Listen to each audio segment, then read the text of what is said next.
Hello, and welcome to my channel. My name is Jonathan Cohn, and today I have a special video talking about the Barnes & Noble Premium membership. Longtime viewers of the channel might remember a video that I did about a year ago talking about the Barnes & Noble Premium membership when it was announced. And I got the Barnes & Noble Premium membership in July of 2023, and I did a video talking about what's going to be in the membership and talking about how much you'd have to spend approximately in order to make up the money from the membership and whatnot. And so I've now had it for a little over a year. I'm recording this in August of 2024, so I've had it about 13 months. I just renewed it. What made me think of this was I just went to Barnes & Noble recently and had to renew my membership. And so I thought, wouldn't it be fun to talk about 1 year later, is the membership actually worth it? And so I actually gone through and I found out how much money I spent at Barnes & Noble, and I also determined how much I've saved with the membership and whether or not I believe it is worth it. Now, there's one thing I can't determine, which is gift cards. I did not keep track of how many gift cards I was given, and I work at a school, and a lot of the students will give to the teachers gift cards to Barnes & Noble for Christmas, especially if that's the only thing that you put on your wish list. I was very smart. I put two things on my wish list last year: Chick-fil-A gift cards and Barnes & Noble gift cards. And so that was the only thing they were allowed to get me because it was the only thing on the wish list. And so I got a ton of them, which was really nice to my students. But anyway, so I can't account for gift cards. So I can only account for what I actually spent out of my own money. And so I went through and looked back to see how much money I had spent in the last 13 months, which was the period that I had the membership for. And I think the membership's technically 12 months, but I think I let it lapse and just forgot to renew it until now. The Barnes & Noble Premium membership, I had it from July through July, and when I looked at it, I had spent $398 and change. So basically $400 is what I had spent of my own money, not including gift cards. Which you'd say $400 on books, that's a lot. That's only at Barnes & Noble. That is not counting all the used bookstores that I buy my books from or Amazon. So yes, it's a lot of money that I'm spending. So in the last 12 months, I spent $400 at Barnes & Noble. And I went back and looked through how much I had saved. And there's two ways that you save money with the premium membership. There are the stamps method, and then there's the off-the-top method.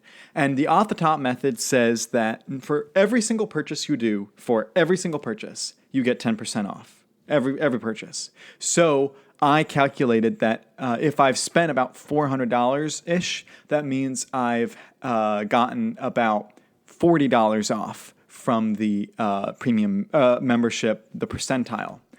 And then when I looked at the number of stamps I had earned $45 worth in stamps and used them.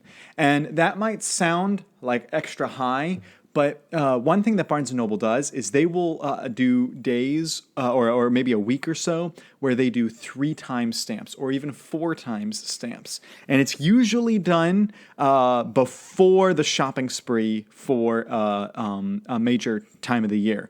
Like I believe they did it in November last year. They did a 4 times the stamps because they wanted to get people in doing their Christmas shopping early in November instead of December.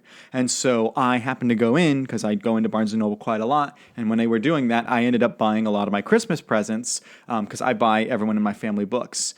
Yes, my family's actually okay with it. There is one person in my family I do not buy books for Christmas because that is the only person in my family that does not read books.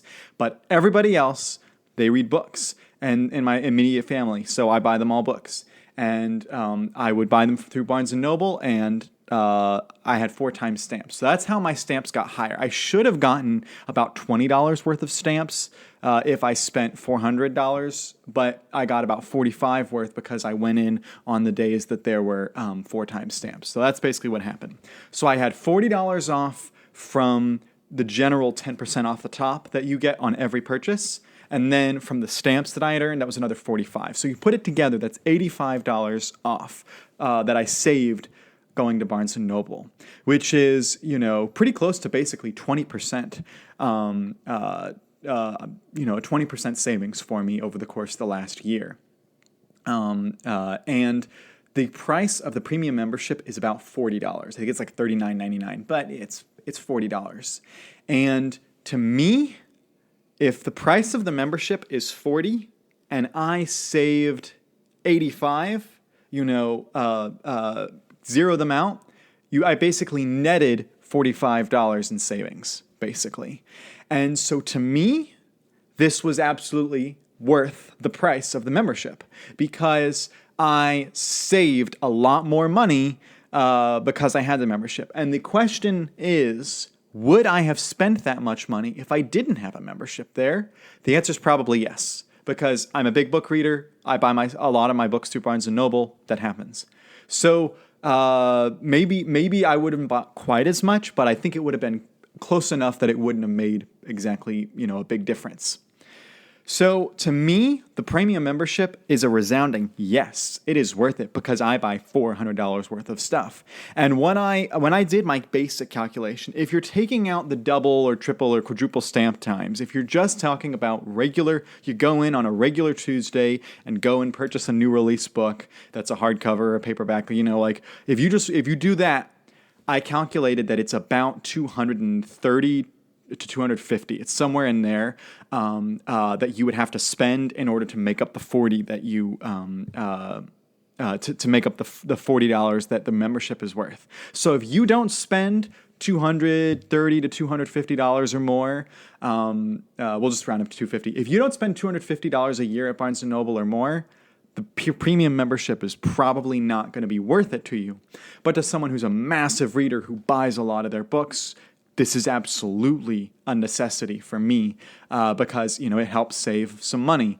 Again, it wasn't it's not like the savings are enormous. I do know other premium memberships that I think are worth more for the price of the membership. The savings are better. One is Kohl's Cash. I think Kohl's Cash is wonderful, but it's still, I think, generally worth it for avid book readers. So if you have the Barnes & Noble premium membership, let me know. Do you think it's worth it for you? Do you think it paid off enough for you to get it another year? Or are you someone that it did not pay off for you and you do not think it was worth it? Let me know all those thoughts in the comments section down below. And also, please subscribe to the channel to get more book-related content. And until next time, I'm Jonathan, and thank you for watching.